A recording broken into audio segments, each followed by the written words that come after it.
کہ ذات اقدس کا تعلق، آپ کی معرفت، آپ کی محبت، یہ ایمان کا جز ہے۔ اس کے بغیر ایمان نہیں، ایمان معتبر نہیں۔ رسول پاک صلی اللہ علیہ وسلم کی ذات اقدس کے اوپر درود پڑھنا ایک مرتبہ فرض ہے، باقی جب رسول پاک صلی اللہ علیہ وسلم کی ذات عالی کا نام نامی آئے تو مجلس میں ایک دفعہ نام آ گیا تو ایک دفعہ پڑھنا ضروری ہے، بار بار پڑھنا محبت کی علامت ہے۔ اور درود پاک وہ تحفہ ہے جو پڑھتے ہی اللہ پاک کی بارگاہ میں قبول ہو جاتا ہے، اور کوئی ایسی عبادت نہیں جو ادا کرتے ہی اللہ کی بارگاہ میں قبول ہو جائے۔ یہ درود کیا ہے؟ درود میں بھی ہم اپنی عاجزی کا اظہار کرتے ہیں۔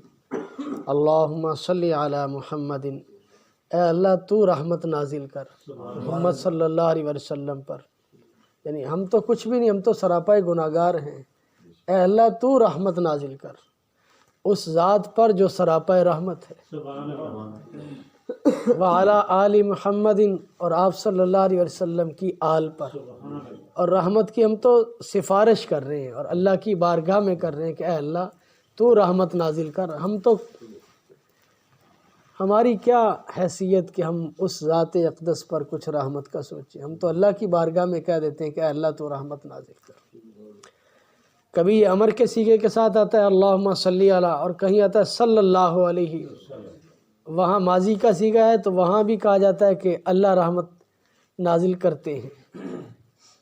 تو رسول پاک صلی اللہ علیہ وسلم کی ذات اقدس پہ درود پڑھنا وہ عبادت ہے جو قبول ہی قبول ہے۔ باقی نعت میں بھائی نے نعت پڑھی، ایک ہی اوقات اوگن ہار دی، بڑے عرصے بعد یہ نعت سنی تو اس حیثیت سے ایک واقعہ یاد آ گیا۔ رسول پاک صلی اللہ علیہ وسلم کی ذات اقدس کے علامہ ذہبی رحمۃ اللہ علیہ نے لکھا ہے کہ 15 آپ کے چچا تھے، لیکن 9 پر سب کا اتفاق ہے۔ ان میں ایک آپ کے چچا حارث تھے جو سب سے بڑے تھے، بلکہ طایا ہوئے۔ ان کے بیٹے تھے نوفل ابن حارث، یہ رسول پاک صلی اللہ علیہ وسلم کی خدمت میں حاضر ہوئے۔ انہوں نے آ کر کہا یا رسول اللہ صلی اللہ علیہ وسلم میری کہیں شادی کر دیں۔ تو اپنوں پہ کچھ آپ کے کزن لگے، کچھ بھروسہ ہوتا ہے کچھ، اور پھر رسول پاک صلی اللہ علیہ وسلم کی ذات اقدس تو سب پہ شفقت تھی، اور رشتہ داروں کو زیادہ کچھ ہوتا ہے، مان ہوتا ہے کہ آپ میرے اوپر زیادہ شفقت کریں گے۔ تو آپ علیہ الصلوۃ والسلام کی ذات اقدس نے ان کی ایک جگہ شادی طے کر دی۔ شادی کر دی، انہوں نے صرف شادی کا کہا تھا اور آپ علیہ الصلوۃ والسلام کی ذات اقدس نے ان کا نکاح کر دیا۔ اب دینے کے لیے رسول پاک صلی اللہ علیہ وسلم کی ذات اقدس کے پاس اس وقت کچھ نہیں تھا۔ آپ علیہ الصلوۃ والسلام کی مبارک ذات نے کبھی کچھ رکھا ہی نہیں، جو آیا تقسیم کر دی، کبھی مال جمع نہیں کیا۔ اگر مال بچ گیا تو رات مسجد میں گزاری۔ فرمایا بلال کچھ بچ گیا؟ کہا جی بچ گیا، کچھ لوگ آئے نہیں لینے والے۔ کہا میں رات مسجد میں گزاروں گا، میں اس دنیا کو لے کے گھر نہیں گیا۔ دینے کے لیے کچھ نہیں، اور انہوں نے مانگا بھی نہیں۔ تو آپ علیہ الصلوۃ والسلام نے ابو ایوب انصاری اور ابو رافع رضی اللہ عنہ کو اپنی زرہ دی، کہا اس زرہ کو کہیں رہن رکھ کر کچھ لے آؤ۔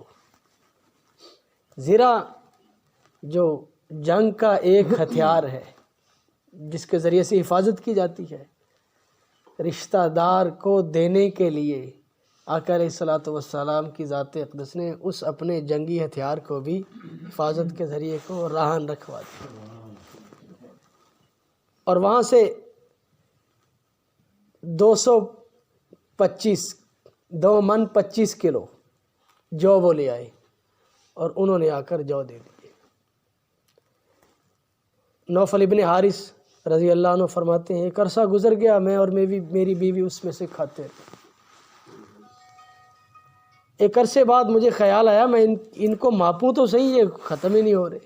تو میں نے ماپا تو جتنے آقا علیہ الصلوۃ والسلام کی ذات اقدس سے ملے تھے وہ ویسے کہ ویسے. تو میں نے آ کر عرض کیا یا رسول اللہ صلی اللہ علیہ وسلم اتنا عرصہ گزر گیا یہ تو ویسے کہ ویسے ہی ہیں.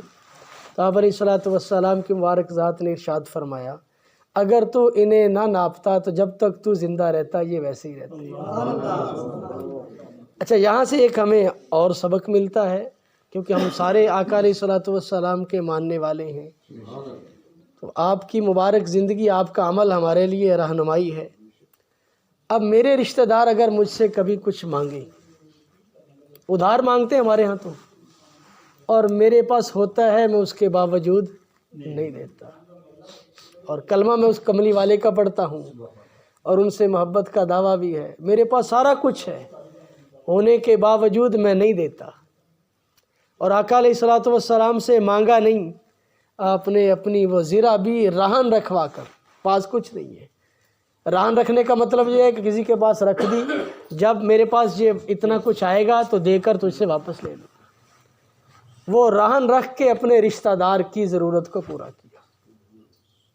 چاہیے تو ایسے کہ اس سنت عظیمہ پہ ہم لوگ عمل کریں، رشتہ داروں کی ضروریات کا خود خیال رکھیں کہ میرے کس رشتہ دار کو ضرورت ہے، میں اس کی ضرورت کو پورا کر دوں. ضرورت تو درکنار، ادھار مانگنے پہ بھی ہم لوگ نہیں دیتے. یہ بڑی بدنصیبی کی بات ہے. رشتہ داری ایک نعمت ہے جسے ہم لوگ شریکہ کہہ کر درگزر کر دیتے ہیں. یہ شریکہ نہیں ہے، یہ ایک نعمت ہے. قرآن کریم فرقان حمید میں ایک اللہ کے رسول کہتے ہیں کاش کہ میری کوئی قوم ہوتی. خاندان کا بڑا وزن ہوتا ہے آدمی کا، کوئی ضرورت پڑے تو اپنے ہی کام آتے ہیں اور کوئی کام نہیں آتا. تو رسول پاک صلی اللہ علیہ وسلم کی ذات اقدس تو بن مانگے عطا کیا کرتے ہیں. اور روایات میں بہت سارے مواقع ایسے ہیں صحابہ نے آ کے سوال کیا، آپ نے دے دیا، 2 مرتبہ دے دیا. پھر آپ علیہ الصلوۃ والسلام کی ذات اقدس چونکہ مربی تھے، پیر بھی تھے، ان کے استاذ بھی تھے، اور نبی بھی تھے، مرشد، سارا کچھ تھے، تو کبھی تربیت بھی فرماتے. ایک صحابی رضی اللہ عنہ نے 1 مرتبہ مانگا دے دیا، دوسری مرتبہ مانگا دے دیا، تیسری مرتبہ جب مانگا تو دیا، اور دیتے ہوئے فرمایا، غالباً ابو ذر رضی اللہ عنہ ہے، حکیم ابن حزام رضی اللہ عنہ، فرمایا اے حکیم یہ مال بظاہر بڑی میٹھی چیز ہے، سبز باغ ہے، لیکن اگر یہ استغنا سے ملے تو اچھی چیز ہے، اور اگر یہ طمع سے لیا جائے تو اس سے جو البقر کی جیسے بیماری ایسے آدمی کو لگ جاتی ہے، پھر آدمی کا پیٹ نہیں بھرتا. تو حکیم ابن حزام رضی اللہ عنہ نے اس وقت فرمایا، کہا یا رسول اللہ صلی اللہ علیہ وسلم آج کے بعد کبھی کسی کو نہیں ستاؤں گا. پھر سوال نہیں کیا ساری زندگی. ابوبکر رضی اللہ عنہ نے اپنے زمانہ خلافت میں کچھ دینے کے لیے بھیجا، کہا نہیں مجھے نہیں چاہیے. عمر رضی اللہ عنہ نے دینے کے لیے کہا، بار بار اصرار کیا، کہا نہیں. اور بعض مواقع پہ آقا علیہ الصلوۃ والسلام کی ذات اقدس عجیب معاملہ فرماتے. ایک صحابی آئے، انہوں نے کچھ مانگا تو ارشاد فرمایا تیرے پاس کیا ہے؟ کمبل اور پیالہ اس کا بکوا کر ایک اس کو کہا وہاں سے جاؤ لوہار سے پھل لے آؤ. پھل کہتے ہیں کلاڑی کا.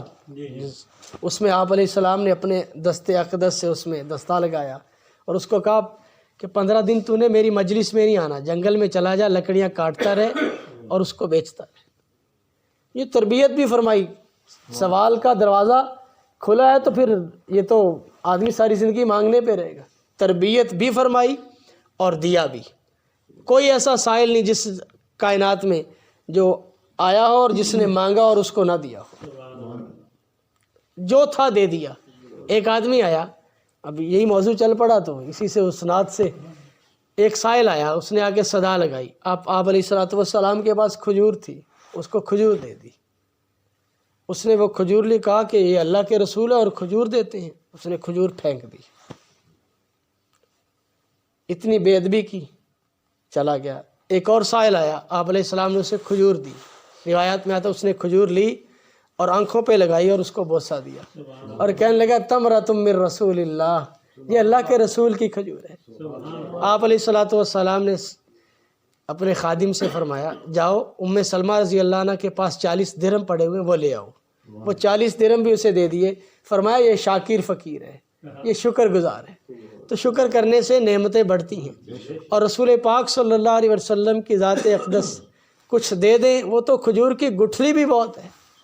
آقا علیہ الصلوۃ والسلام کی ذات اقدس کے بارے میں یوں لکھا ہے کہ آپ کے بال کو، عربی میں بال کو شعر کہتے ہیں، اگر کسی نے شعیرہ کہہ دیا تو خطرہ ہے اس کا ایمان کہیں زائل نہ ہو جائے، کہیں کفر پہ اس کا خاتمہ نہ ہو۔ شعیرہ کہتے ہیں معمولی بال کو، اس کی تصغیر ہے، جیسے عمر کی عمیر آ جاتی ہے، ایسے اس کو چھوٹا کہہ دیا بال کو، تو خطرہ ہے کہ کہیں اس کا ایمان سلب نہ کر لیا جائے۔ امام ابو یوسف رحمۃ اللہ علیہ، ان سے کسی نے کہا مدینے کی مٹی اچھی نہیں، فرمایا اسے کوڑے مارو اور مدینے سے باہر نکال دو، یہ میرے آقا کے در کی مٹی کو کہتا اچھی۔